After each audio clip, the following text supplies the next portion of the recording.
Saat ini kita menelisik jejak-jejak masa lalu ya. Menurut sumber prasasti Gunung Budak, di sini itu merupakan semacam tanah suci hala-hala atau tanah dharma. Dharma namanya itu kalau nggak salah dalam prasasti itu, dalam prasasti Gunung Budak ya, sesuai dengan dusun ini, Kemloko, namanya Sang Hyang Klemi. Artinya Kemloko itu diduga pada masa lalunya merupakan Sang Hyang Klemi, yaitu sebuah jejak pertapaan maupun tempat suci ya. Diduga sudah ada sejak masa Singosari maupun awal-awal Majapahit. Karena prasasti Gunung Budak itu dikeluarkan oleh Sang Ramawijaya, pendiri Majapahit, tahun 1294. Nah, di sini ini banyak tanaman kopi. Nah, ini tadi di sini pembibitan kopi. Ini adalah jenis kopi kopi Arabica ya. Nah, ini berbeda dengan kopi Robusta yang daunnya itu lebar-lebar. Yang daunnya kecil-kecil ini daun kopi Arabica. Nah, di sini jejak-jejak batu-batu unfinished ya, semacam jejak-jejak kemudian pahatan-pahatan yang kemudian diduga di sini itu mau dibuat makara raksasa ya. Makara raksasa yang unfinished. Termasuk di situ itu juga banyak batu-batu semacam lapi arca, kemudian juga batu-batu menhir, semacam memang jejak-jejak unfinished, semacam Padmasana juga ada di sini, ceper-ceper di sini. Nah, terutama yang di sini ini sangat menhir ya. Ini juga jejak batu-batu yang merupakan diduga memang dulunya juga bengkel ya, semacam bengkel atau jejak-jejak batu-batu besar yang dikumpulkan mau dibuat semacam arca, kemudian jejak-jejak candi, kemudian makara, dan jejak-jejak kuno lainnya ya. Memang ya, keindahan alam Nusantara itu tiada duanya.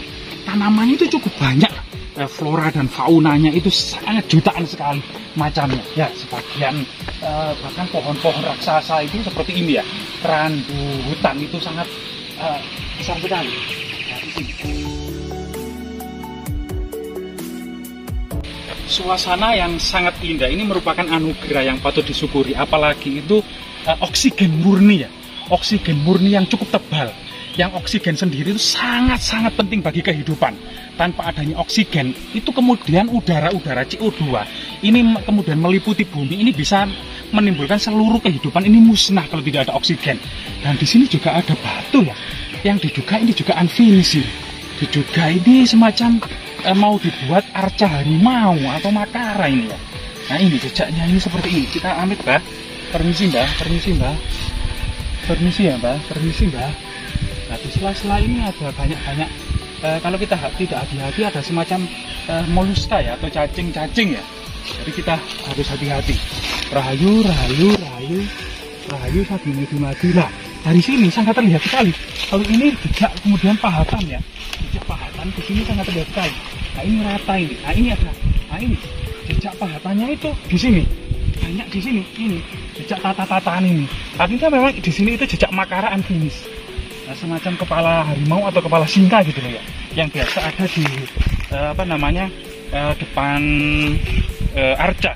Karena memang di gunung ini memang pemujaan kepada Avalokiteswara atau kemudian Siwa Mahadewa ya, dewa gunung itu sendiri, itu memang wahananya itu adalah harimau. Termasuk Sang Buddha sendiri juga bersila di atas harimau ya, semacam wahana-wahana hewan-hewan yang ada di gunung itu.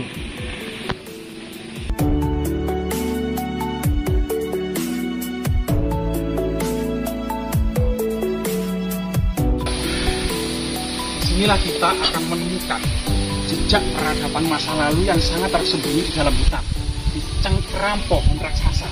Nah, ini Mbak, nuwun sewu Mbak, permisi Mbak, amit Mbak, nuwun sewu Mbak.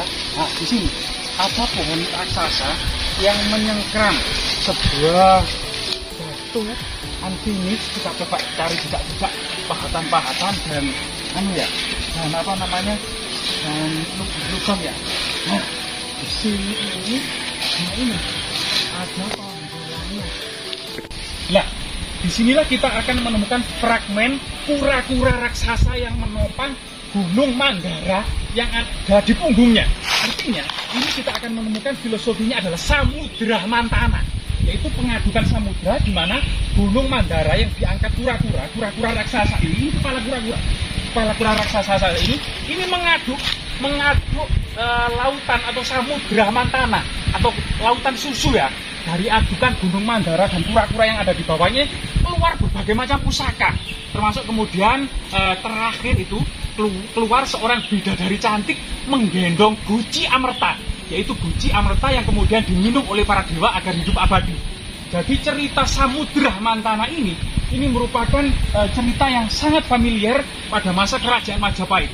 Padahal digubah mulai masa Empu Sendok, tetapi kemudian masa-masa Kediri dan masa Singosari awal itu memang tidak nampak kemudian Samudra Mantana, tetapi sangat berkembang sekali pada masa kerajaan Majapahit ya, adegan Samudra Mantana. Yaitu kemudian pengadukan Samudra Mantana, kemudian yang bekerja sama antara para asura dan para dewa. Para asura memegang memegang kepala naga, dan para dewa memegang ekor naga. Kemudian Gunung Mandara yang ditopang kura-kura ini diputar. Dari kemudian pengadukan Samudra Mantana inilah kemudian para dewa berpesta meminum air amerta atau air keabadian. Ternyata ada salah satu asura yang menyamar menjadi dewa, gitu ya, namanya Kala. Itu kemudian diketahui oleh Dewa Chandra dan Dewa Surya. Kemudian melapor kepada Dewa Wisnu. Ternyata sampai kemudian di leher langsung Dewa Wisnu dengan senjata cakranya diputuslah leher asura tersebut, sehingga kemudian badannya mati dan kepalanya abadi menjadi Kala, yang kemudian selalu kemudian menaruh dendam dengan matahari dan bulan, sehingga pada masa gerhana matahari itu filosofi kunonya itu adalah diuntal Kala, yaitu raksasa Kala itu kemudian, tetapi lehernya karena putus, maka kemudian matahari atau bulan itu keluar kembali. Nah, ini salah satu kemudian cerita pada masa pengadukan Samudra Mantana. Ternyata di sini itu ada batu dengan filosofi alpinis gitu ya, yang diduga ini dipahat menjadi kura-kura menopang Gunung Mandara. Kura-kura raksasa menopang Gunung Mandara dalam kemudian adegan Samudra Mantana. Semoga kemudian hal-hal seperti ini ya bisa dibersihkan, kemudian dirawat, serta dibuatkan cungkup. Terutama ini sudah dicengkeram akar pohon raksasa yang cukup wingit juga di sini. Nah, ini akan menjadi bukti-bukti, akan bisa bercerita ya tentang kemudian bagaimana filosofi dari kemudian para asura dan para dewa berebut air amerta dan berebut untuk keabadian. Dan disitulah kemudian sampai hari kiamat pun yang namanya kebaikan selalu kemudian bersaing ya dengan keburukan. Kebaikan bersaing dengan keburukan, dan keburukan selalu bersaing dengan kebaikan dimanapun juga. Dan disitulah kemudian kita harus pandai-pandai menyikapi dan mengambil ketegasan ya, agar kemudian selalu berpihak kepada kebaikan dan keburukan. Di pedalaman hutan ya, terutama di Jawa Timur, memang sangat kaya dengan hal-hal artefaktual yang sangat tersembunyi. Terutama di sini banyak pohon-pohon raksasa. Nah, di sini ada Mataram di sini.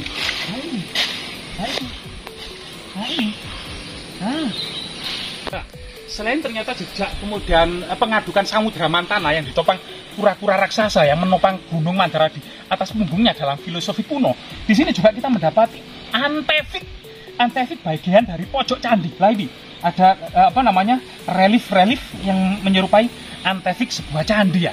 Artinya di pedalaman hutan ini itu memang ternyata selain suku Pengit, Mbah, permisi Mbah, nuwun sewu, jadi kita berusaha mengeksplor peradaban masa lalu guna mudah edukasi dan eksplorasi ya kesejarahannya. Semoga kemudian hal-hal seperti ini bisa kemudian teredukasi, tereksplorasi, dan kemudian menjadi pelajaran ya tentang bagaimana leluhur telah mengatur masyarakat yang demikian luas dengan sangat sederhana pada masa lalu, tetapi bahkan wilayahnya itu melebihi Indonesia saat ini loh. Sampai kemudian Australia bagian utara, sampai Filipina, Brunei, dan seluruh Malaysia itu merupakan Nusantara dan bagian dari wilayah Majapahit terutama itu.